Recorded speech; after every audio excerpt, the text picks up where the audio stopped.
When we first started our podcast, Ford was 9 months old and Victoria was 1.5. Now we're 5 years in and we're going to take, wait, does that math work? Yeah. We're 5 years in. We're 5 years in, guys. Oh my God. Let's so do now this. we're 5 years in and we're going to take a lighthearted look back to all the silly things we thought were a big deal. And now we're like, wait, what were we thinking? I know. We read the books, we bought the things. We thought we were ready. And then life took our plans and changed them. I'm Karen, I'm Victoria's mommy, and I work in tech. And I'm Pamela. I have a baby boy named Ford, and I'm a journalist. And although we're both first-time working moms, we're actually pretty different. And that's totally okay. Because we both agree that our most important work is raising our kids. We really need each other and can only get through this together. Welcome to Motherish Moments. Okay. Hello. Hi. I can't even look at us right now. Okay, This guys. is so creepy. Guys. All right, listen. If you're like an OG listener, you will know that Pamela and I have always, not always, but very often. I want to say like 8 out of 9. No, 8 out of 10. 8 out of 10.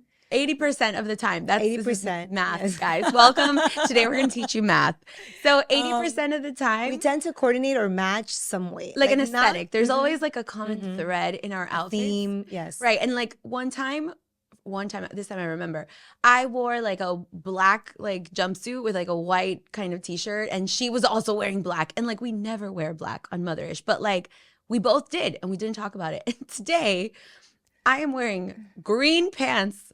Yes, green pants with a beige sweater, and Pamela showed up wearing a green blouse and beige pants. So here we are, ladies and potential gentlemen. In very different styles though. Oh. Karen is like sporty spice, and I'm like a little bit She's being more very like kind. posh spice. Yeah, But yeah. it was cute. I actually think it's cute. I think it means we're connected. We have good chemistry. There is definitely a No doubt. Yeah. connection to I love it. So I'm I excited. love it. Okay, why don't you start with your motherish moment? Yes. So my motherish moment is a complete mom fail. So now, Victoria's in kindergarten, so it's like real school or whatever. And like, there's things that are graded, and this project is for a grade, and they communicate everything via like emails, and then there's like the parent WhatsApp group or whatever. So it turns out that, so this weekend I looked at the WhatsApp group and it was like, oh, she has a project due. And I wanted to get ahead of the week. So this week she had to take like all these different things to school, like a book and then a blanket and then a stuffy. And then there's the 100 days of school thing coming up. There's like so much information. Yes. But one of the projects was that she was going to have a vocabulary parade. And so I was like, okay, this is a project where she has to make a costume of a word. And so I asked Victoria, do you know, like, you have to do a costume about a word? And she's like, okay, cat. And I was like, okay, great. So there was no email instructions for this. I'm the room mom. I'm sure if I would have been your room mom, you've gotten a very detailed message with the instructions and a reminder. I'm just saying. There is a room mom, but they were communicating so many things. It's a lot. There's also a field trip. Then you also have to pick the lunch for February. And you also have to like the field trip. Then people were like concerned because the field trip had all these things about like the field trip, like the waiver for the field trip said the word death 3 times. So parents were like, there was like an uproar, like, oh my God, why is this farm so dangerous? And people were like, I've been to this farm. It's not a big deal. And I'm like, it's just for liability. They're just covering their asses, like whatever. There was so much conversation that I missed the part where they had assigned a word. So here I am thinking like, it's Saturday. We are doing this project, which is not due until Wednesday. I mean, you thought she was cat. Super mom right here, like killing the game. We do this project where she painted a dress that she had with cat, and you had to write the definition. I was like, what do you think the definition is of a cat? Oh, a furry animal with 4 patas, whatever. Great. She drew cats. So then I come to find out Monday night in the WhatsApp group, somebody shares a photo of their assigned word. They're like, how do I do a costume of this assigned word? The assigned word is like, I don't know, Telescope. challenge or Yeah. something. And I was like, what do you mean assigned word? And so I'm having dinner. Victoria's not with me. She was with her dad. And so I text him. I go, hey, Mayday, SOS. I'm like, I think I messed up. And it turns out that there was a word assigned to her. And we just did the project based on whatever word she wanted. And I was like, I thought cat was like easy, whatever. So he's like, don't worry about it. We'll figure it out. Maybe we could still use that. What's the word? No. Her word. So then he's like, let me check later when I look at the folder. Her word was unique. so, so I'm like, and then joking, we both like via text are like unique cat. I'm like, hell yeah, unique cat. That's what it's going to be. Like, we got to modify this. He goes, okay, let me try to see if I can modify it. So the following night, he worked on it with her to try to modify the cat costume into unique cat costume. And today, this morning, she had her parade where she had to show off her costume. And it was just, I need to see pictures of this. I'll show you. It was just a dress that originally was a cat costume. And then you see on the top, unique, unlike any other cat. This is cute. I like Victoria that. was so proud. And I do feel like even though we messed up, even though I messed up and he fixed it, it was a Teamwork. small lesson of being dynamic, right? And rolling with the punches for Victoria. I also think it's very on theme with today's episode that I think before when we were, moms of little ones, we were baby moms. We were very stressed about the little details and the little things. And now we're like, you know what? Unique cat. Screw it. Unique Here we cat. go. I literally was like, whatever. It looks great to me. Unique cat. And he was like, okay, unique cat. And she's That's like, a yes. tough word, by the way, for like a kindergarten parade. Honestly, at the end of the day, I do think her costume was unique. I'm sure it was. There, I said it. Okay, so my motherish moment, it just gave me like a little PTSD on this project he just did. But he had H. He had the letter H. It was so cute. Actually, before my mother's, it was so cute. He had his first, that was his first take-home assignment that he had to present. Because usually he has show and tell, but we send a picture, a video, and he like explains what it is, and it's great. This time we had to do it. So I'm like, you know what? I assigned it to my mom. I'm like a delegator. And she loves... This is the room mom. She loves arts and crafts. So I'm like, you gotta get a shoebox, you gotta make the letter H, make it in caps, make it in lowercase. And then you get to pick 3 things that start with an H. And she's like, what starts with an H? I'm like, Mom. Seriously. I go, ask Ford. So Ford was like so good. Like, oh, hammer, helicopter, Hot Wheels, hearts. So my mom put like those little wooden hearts, a Hot Wheels, and a helicopter. And she put it like vertical instead of horizontal. But it was so cute. And he took it today, and I just got the video actually this morning. And they're like, okay, Ford, what sound does the letter make? And we have practiced so much. He nailed it. I was so proud. I love getting those videos. And I'm like, proud moment.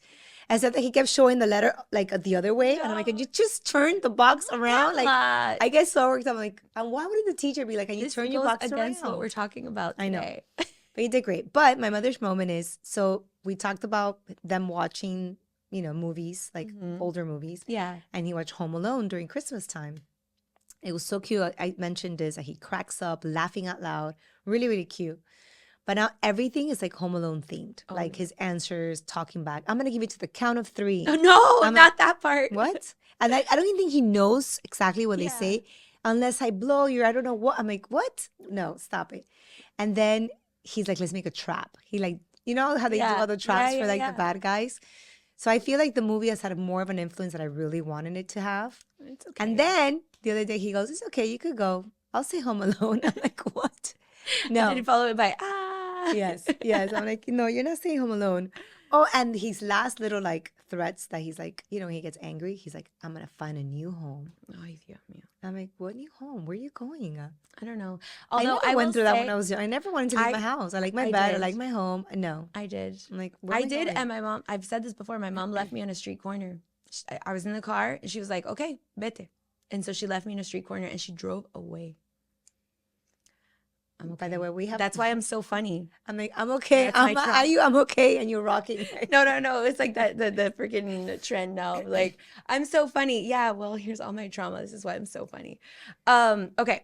So the topic, this topic came up from our extensive pre-production work that we do for this podcast. I know. We actually asked ChatGPT today. We I know, asked we're being honest. ChatGPT. Well, because we wanted to talk about something funny and lighthearted. And so it does remind me that this week I have a coworker who's pregnant. She's very pregnant. She's 34 weeks. Oh, it's her first baby. She's young. She's excited. She has that like that thing that soon to be mom. I mean, she's a mom, right? But like soon to go into labor moms, they just have this like angelic vibe to them. Oh my God. And so every time I see her, I'm like, how are you doing? And she's like, I'm good. And so she's like, oh, I'm 34 weeks, so now it's getting real. And I'm like, yeah. She goes, but I need to finish, the nursery, this wallpaper. And so as I'm listening to her, I'm like, Karen, don't pop her balloon. Don't be that mom. No. Don't be that mom. But also I was like, you don't need the wallpaper. You don't need any of these things. I know, but So then she was like, oh, and also my hospital bag. And I was like, girl, you need to get that hospital bag ready, like ASAP. But it just, in conversation with her, it reminded me about all of the things that we, at one point when they were babies, we were so worked up about. We were so like, oh, what this and that.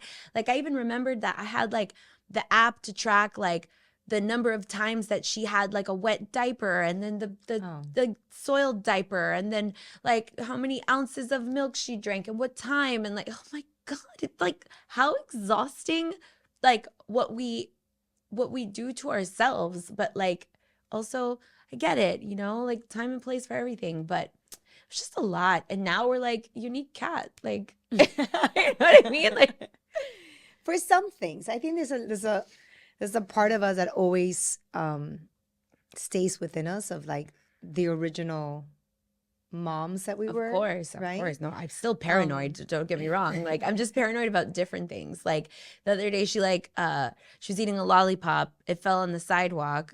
I was with her dad, and we're like, oh, and he's like, don't put it in your mouth. And I'm like, yeah, don't put it.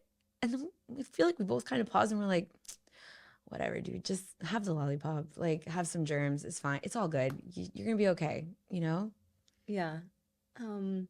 But now that you mention your coworker, that's such a pretty stage too when you're. 'Cause they're still inside. No, when you're excited, when you don't know, when you think you're getting ready. I mean, You are. Our opening says that like you make all these plans and then it's like ding, and then comes the like unhinged also coworker who is like, you don't need the wallpaper. Yeah, no, and I never like to pop it. On the contrary, I'm always so excited for the person. I'm like, oh my God, I am so excited. If I could relive that's why we have that this podcast sense together. Of joy. I know, that sense of joy all over again. Yeah. Like, I'm excited just thinking about what they're going to feel and what they're going to like experience. And you can never re-experience that. Like it's a one in a lifetime. I mean, people that have more kids, I'm sure like it's different. We're like, but never like again. We have one child baby. You know what I mean? Like it's just like that's that first time. Yeah, have never experienced that sense of never love. forget your first time, guys. No, that sense of like love at first sight, and I just like. But no, the love at first sight, I think probably happens again with your second. Yeah, I'm baby. sure. I mean, we don't know. We don't only have one, but I'm saying. Getting to experience that for the first time, I get so excited for them. I'm like, oh my God, you don't understand. For sure. No, super excited for her. But like, so one of the things that she started recently, but this poor girl, she's going to listen to the podcast. She's going to be like, Karen, you used me. But like, she said, she's like, I'm really liking the content from your podcast. And then, I don't know, something came up about gentle parenting. She's like, I need to read the books about that. And I was like, no, girl, not yet. Like, you still you have so much ahead of you in between. Yeah. I was like, if you want to like, get ahead and then maybe like your baby's gonna be born soon, maybe start reading about like solid foods, like if you really want to be ahead. That's at the 6 month mark, but like I remember being 34 weeks and waking up one day and being like, how do you keep a baby alive? Like those were my concerns. What really threw me off is like how many ounces do they drink of milk a day? I had no idea. That to me was like, why did I ever if you ask me right now, I would fail the test. I'll be like, I don't know. I don't get something about 24 ounces in 24 hours. But then it's like, you don't know because if you're nursing, like it's mysterious and then they're just gonna know. Like I would tell new moms out there to just play by ear.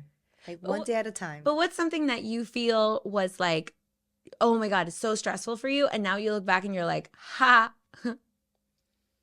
I mean, was I a stressful mom? I don't know, Pamela. I don't know. I don't know. It was such a never long list. I feel like you were always stressed. Right? And I don't let me think. Okay. That I would maybe get like worked up about. I don't regret it. I'm sorry. The nap schedule. I was like asleep, like at this You're time. big on sleep. Awake, Yeah. big on sleep. Sleep is number one. That, now. And you're okay with that now. I'm okay with of course, that. you thought it was Like, yeah. If he stays up a little late, great. But I do pay the consequences the next day. He's like a little monster if he doesn't sleep on time. But you know what? But now, holidays, vacation, Saturday, Fridays. Right. Okay. If there's no school tomorrow, great. You could sleep a little late. So wait, I if don't you mind. did it again, if you were, this is like obviously silly because every baby is different. And my mom said this a couple weeks ago, but she was like, every time you have another child, you basically develop a new version of you as a mother. That's crazy. Because every child is a completely different like thing. And I was like, whoa. I can't believe our moms, my mom won't come on this podcast. Like, I feel like she would drop so much knowledge. I know. She's like so great at this. Whatever. Anyway, but let's say, like, hypothetically speaking, if you were to have another baby right now, like is there anything you would do differently? Yeah, I'm sure. I think I could think of a lot of things I would do exactly the same. I'm just saying. But I think emotionally, I wouldn't pressure myself as much in sense of like give myself like grace. It's okay to not be 100%. It's okay to like, you know what I mean? Like I feel like I had a very high standard of like, we talked about this about going back to work. Like, I'm on. No, it's okay. So it was more about you, the stuff related to you, right? But not the baby. I think I did the best that I could do, and I always like gave myself credit with first time mom. Okay, I think I bought too much clothes. I spent too much money on like silly clothes that I'm like, why did I do that? Like boxes and boxes, so much stuff, like expensive onesies, expensive. Oh yeah, remember I was like obsessed with Kite Baby. Yeah.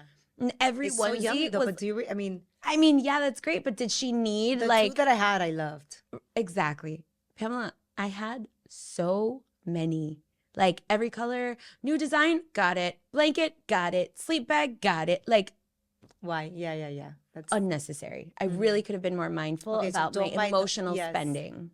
That was silly. Wow, now Victoria's clothes comes from Goodwill straight up. Like the unique cat dress that she designed, that was like a Goodwill dress that I was like, you know what? I don't care. You want to decorate it? Go ahead. It cost me $3. I don't care. Practical. Yeah. I was the least practical mom at the beginning ever. I don't regret. Okay, here's something I don't regret. I don't regret when she started eating solid foods. I don't regret all the work and effort I put into like her nutrition. Like I was like wait, making 5 years later, is she a picky eater? Like was it? Yes and no. So so she eats, I think she eats a healthy range of foods that are not in the vegetable category. So she is like really not into vegetables except broccoli and raw carrots. Outside of broccoli and raw carrots, she doesn't like a single vegetable. Very wide range of fruit. She eats salmon, chicken, beef, rice, pasta. Okay, no, so she's a good eater. She's a good eater. But I put so much effort. I used to make her these like mini like burger patties that had like processed vegetables in them and lentils in them, and then I would like freeze them and have for the day. And then I put so much effort into like the foundation of her nutrition that I kind of drove myself crazy, but I don't regret it because you would do it again. I would do it again. And look, this is a complete gamble. I don't know. I could be totally wrong, but like that girl's got an immune system that I can't even, like she's strong. She's a strong girl. Every time she gets sick, it's like barely a thing. She's really strong. It could also be her indigenous background. That's my theory with Ford, because Ford never gets sick. Yeah. So So it's a common thread. It's a common thread. It's the Peruvian indigenous background. That, and he's also a great eater. I mean, we also did the solid foods. Yeah. So that's like one thing that I was kind of like a little kooky, but I don't regret it. Now I don't regret all the pictures. I don't regret it.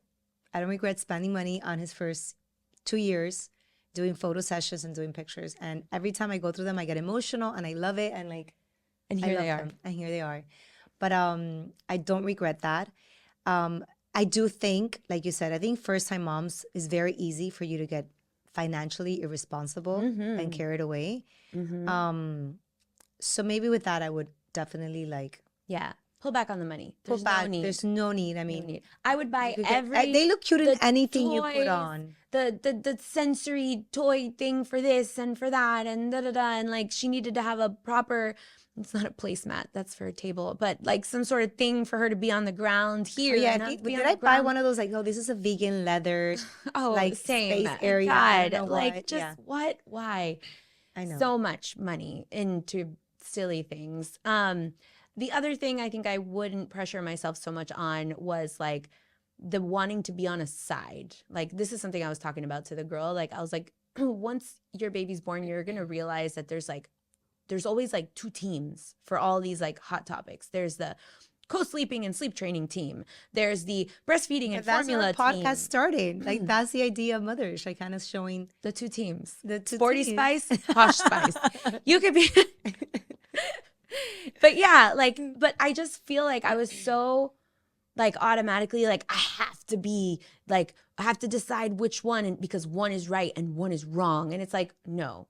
Like one is right, one is wrong is not the thing. They're just different choices, you know? But I put so much pressure on myself in that topic in general. Like I really just I did a number on myself for that. I would not do that again. I'd be like, it doesn't matter, your baby's gonna be okay. You know? What else have I changed? I think also I think maybe allowing him to be taking care of other people. I think I was so hands-on when I was with him, you know, obviously I'm at work, but I feel like I wish that I would have built even a bigger village, that he would be like, have close relationship with more people. You know what I mean? But what other people?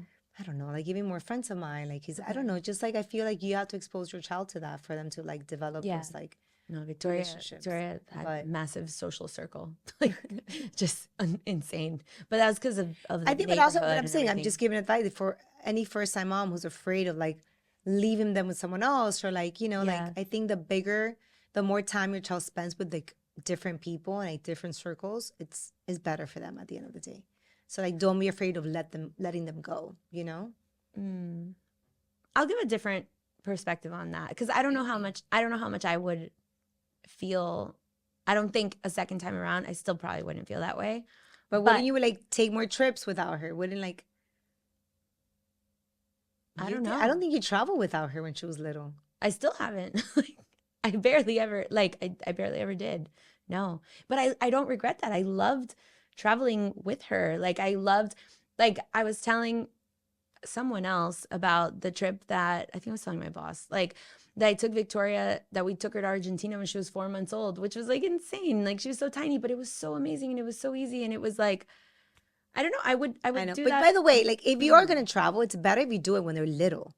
But Like, even the hardest trips, like for me, after 6 months, the hardest trip was when she was 1.5 years. We went to New York, and like a 1.5-year-old is very difficult to travel with. Like they're wanting to do all the things, but also they don't know anything, and they're a walking like hazard. Like they, you know, just so much. That was the trip where she ended up in the hospital. Oh my God, it was insane. Oh wow. We did New York with Ford when he was like about 1.5 years too.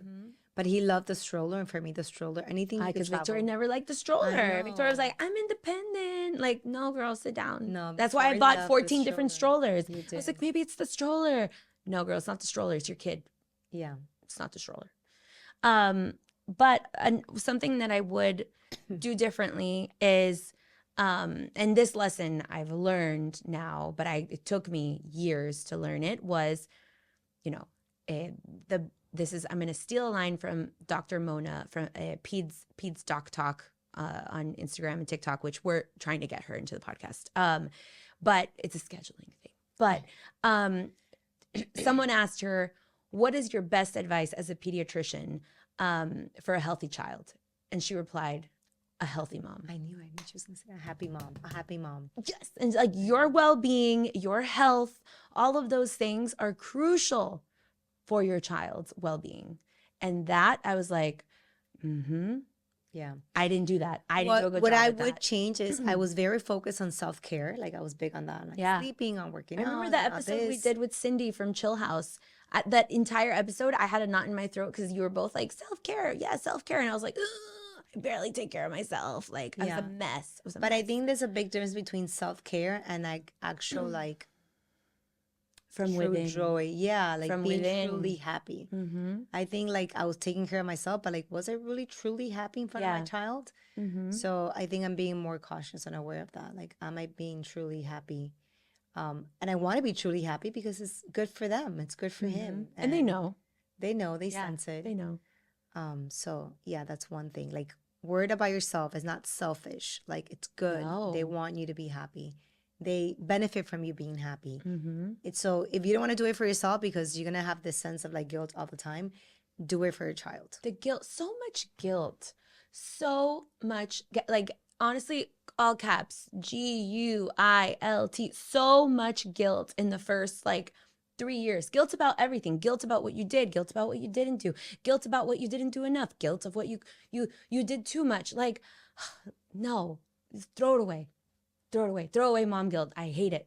I mean, says the most guilty person ever all the time. Still, I'm like, I feel guilty about this. Like, whatever. No, but still, just throw it away. It's okay.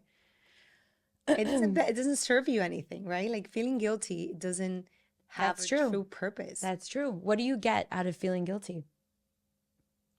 Nothing. You're just bullying yourself. Yeah. Yeah. And then now looking back 5 years later, almost, I can't believe my baby's going to be 5. No, my child's going to be 6, which is like insane.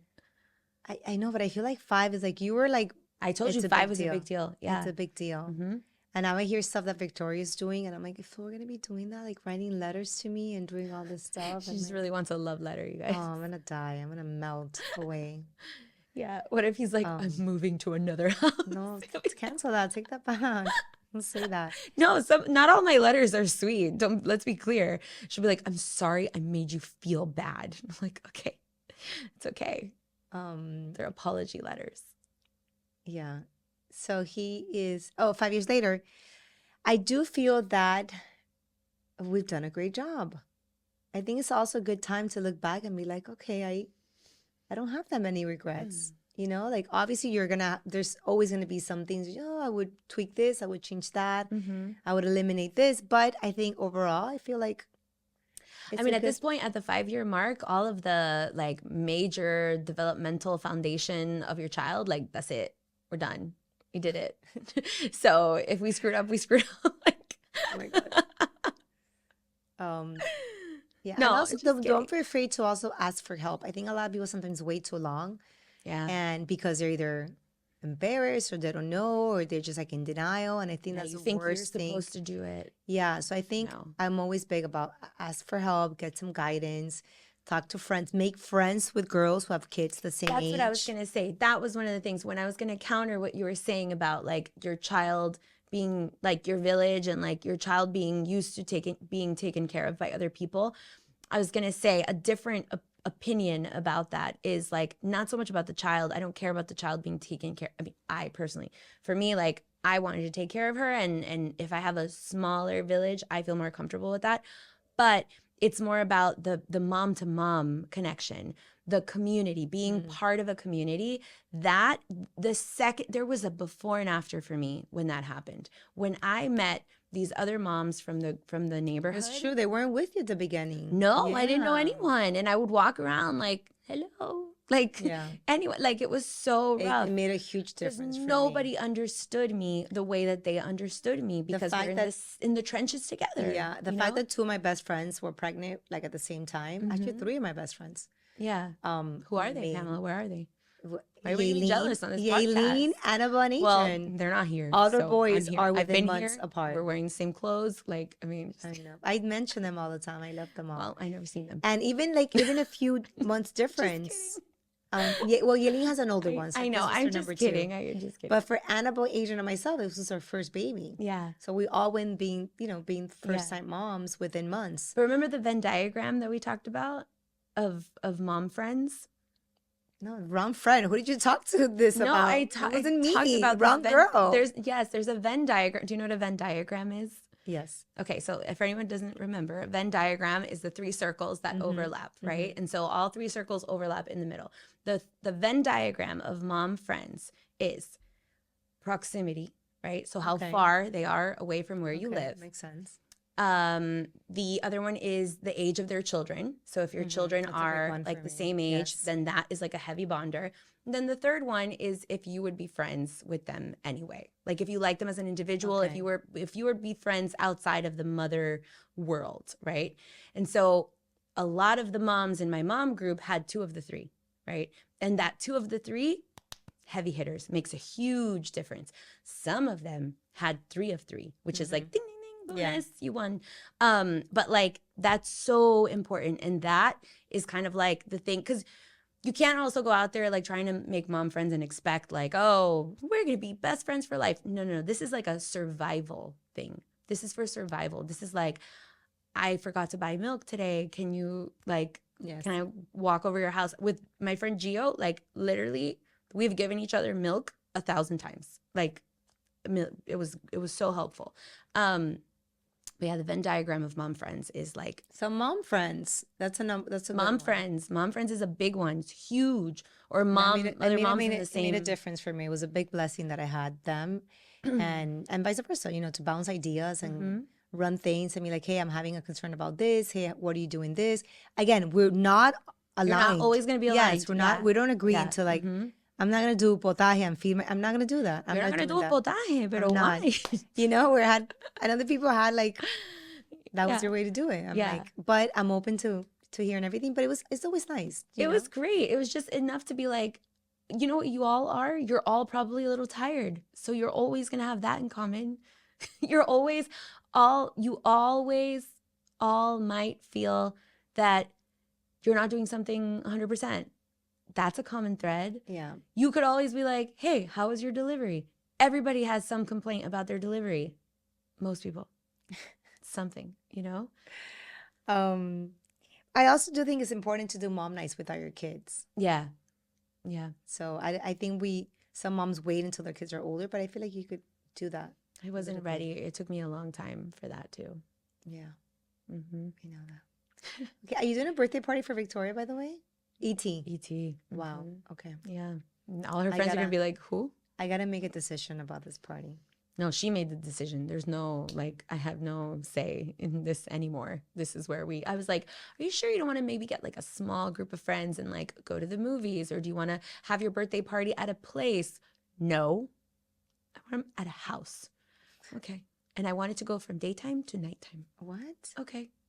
Wow. Because she wants it to be a nighttime vibe party. Because she's like, I'm older now. I'm like, okay. That's okay, so pumpkin. That's adorable. I love that. Okay, guys. So that's our episode. Anything else? No, that's it. This was so good, though. I'm proud of you. I'm proud of us. I know. We've done, we're still, at this point, again, their development by the age of 5, like most of it is. There's some things I still hope we change. Like, I don't know. No, we're talking about like the foundation. Like, I feel like we really, like, we set the foundation, Yeah, they're healthy. They're thriving. They're funny. They're empowered. Not too much, though. They're hard-headed. Yeah. We love them. All right. Thank you for listening.